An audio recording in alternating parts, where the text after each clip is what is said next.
So, okay, the Kimi team just dropped K 2.5, and honestly, it's kind of wild.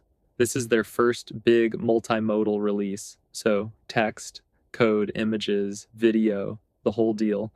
And the hype is already flying, right? You read their blog and it's all state of the art. Beats GPT-5 and Gemini 3, most powerful open source model to date. And I know benchmarks are always a little bit of a circus, but here's the thing. Well, if you just look at what's landing right now, the numbers aren't a joke. They're putting up scores that even Opus and Gemini would kill for on some key tests. Just real quick, I'm Daniel. I've been living in the iOS trenches for over 8 years. Started out freelancing, working with clients, bouncing between all sorts of projects. But after Dub 25, I went all in on solo dev life. Since then, I've crafted over 10 of my own apps, started building everything in public, and honestly, right now, pretty much all my energy goes into making this solo studio into something that lasts, not just another round of quick MVPs or AI slop, the kind of apps that actually scale up. And yeah, I'm sharing every bit of that on Crafters Lab. It isn't just another tutorial site or some AI clone farm. This is my actual home base. It's for solo devs who want to use AI like a real teammate, not like a vending machine. If you're serious about leveling up, building with care, and making apps that actually last, you'll feel right at home. And yeah, if you're still hanging on with Patreon, huge thanks. But heads up, everything's have moved over to crafterslab.dev. That's where it's all happening now, so come be part of the crew. Would love to have you building with us. All right, let's just talk about what's real with Kimi K 2.5. For me, the big headline isn't just the scores, it's that this is the first open weight multimodal model that isn't just almost as good as the best, but is actually topping the chart on a bunch of those full stack agentic tasks. Like, you look at their humanities test numbers, that's not the usual we're catching up story. They're out ahead of Gemini 3 Pro, ahead of some GPT-5 runs, and even giving Opus a real fight. But the bit that really caught my eye, and I think this is where solo dev should start paying attention, is that Kimi's putting a lot of energy into agentic workflows. I'm not talking just answer this prompt, I'm talking spin up a swarm of agents, run up to 100 sub-agents in parallel, coordinate them, and tackle really gnarly problems that just kill most LLMs. Their new agent swarm thing is, honestly, it's wild. It's like OK Computer, but actually running in production. You give it a messy task, and instead of choking, it splits it out, delegates, and stitches the results back together, all in real time. If you're out here building apps, writing code, running big refactors, or just trying to get a model to stick with your gnarly project for more than 10 minutes, that's a massive deal. I mean, I lose hours every week fighting with context limits or just copy pasting between agents when things drift. The idea of having a model that can actually parallelize the pain, yeah, right. And this isn't just vaporware. They actually release the code. You can spin it up, test it, plug it into your own stack. That's the move, honestly.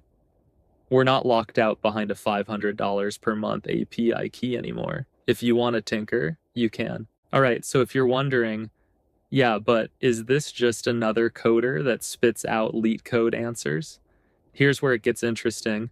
Kimi 2.5 is heavily tuned for real-world code, especially front-end stuff, and no joke, the examples they're sharing are some of the most creative, actually usable code generations I've seen from any open model. You ask it for a Swift UI view, a React layout, or even a weird Figma to code pipeline, and the output isn't just hello world. It's actually got some soul, some style.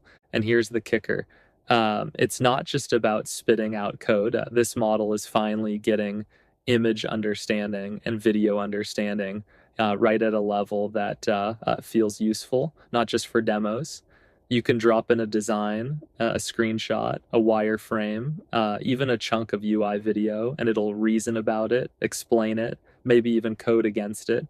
If you're a solo builder who lives half in Figma, half in Xcode, and the other half in VS Code or Cursor, that's the crossover I've been waiting for. The wild bit, they're sharing their own internal benchmarks, like not just cherry picking public tests, but actually putting their model up against what their own teams use in production. Most labs don't do that. It's a real sign they want builders, not just research pressed, or to try this thing, break it, and give them feedback. So if you're the kind of dev who's always thinking, man, I wish Claude or Cursor just got my design context and didn't hallucinate half the time, Kimi might be your next experiment.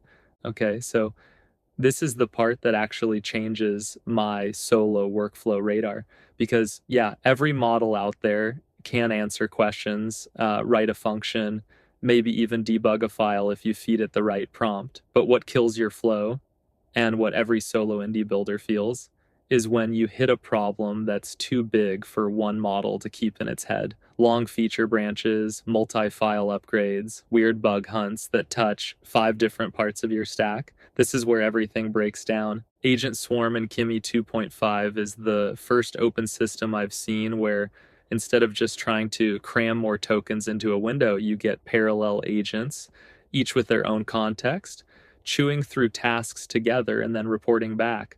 Like one's handling UI, another's hunting the bug, a third is writing docs, and a fourth is running tests all at once. It's wild. It's like having a tiny, always on dev team that isn't just me, myself, and another tab with Claude open.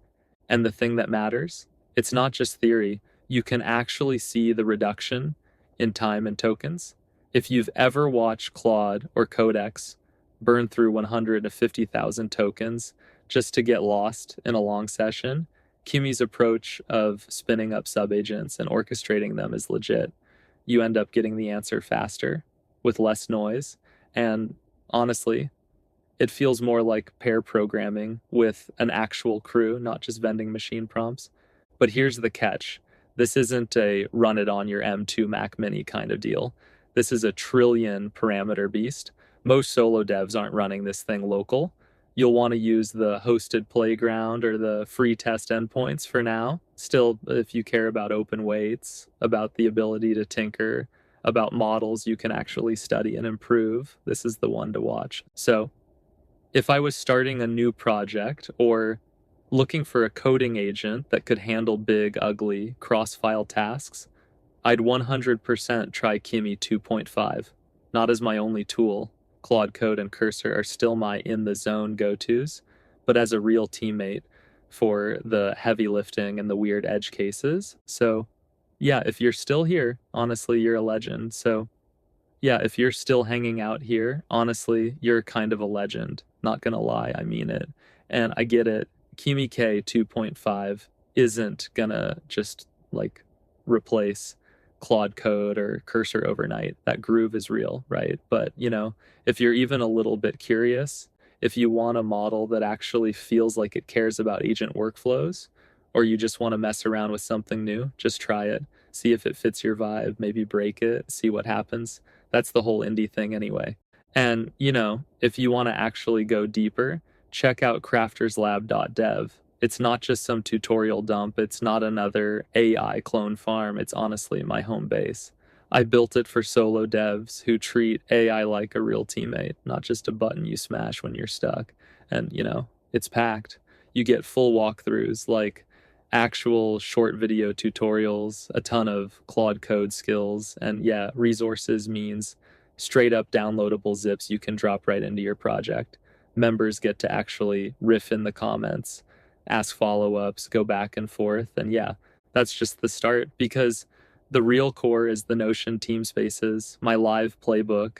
Members get a front row seat to my command center, every app I'm building, all the .md files I'm actually using on real projects, the prompt library, the docs I'm writing as I go, and all the automations I'm wiring up behind the scenes. There's a full curated Swift and Swift UI library teamspace too, not just some pile of old auto-generated files, but real, up-to-date stuff.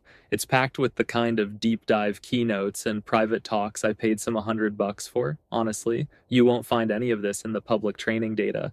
This is all the modern, real-world code I use myself to fine-tune models and build out my own custom MCPs for Claude code, for Cursor, all of it. There's a bunch of different ways to use it, and I'm always experimenting, always posting about it in the lab. And then there's Ops Lab. It's where I build and share all my Notion, AI agent instructions, Notion templates, the Claude code skills, the workflows, automations, all wired up and ready for you to copy, tweak, totally break, and make your own. The whole point is to keep the indie stack connected so you don't feel like you're building in a silo, even if you're solo at the keyboard. So, yeah, if you want to get in before it gets busy and prices start moving, now's kind of the sweet spot.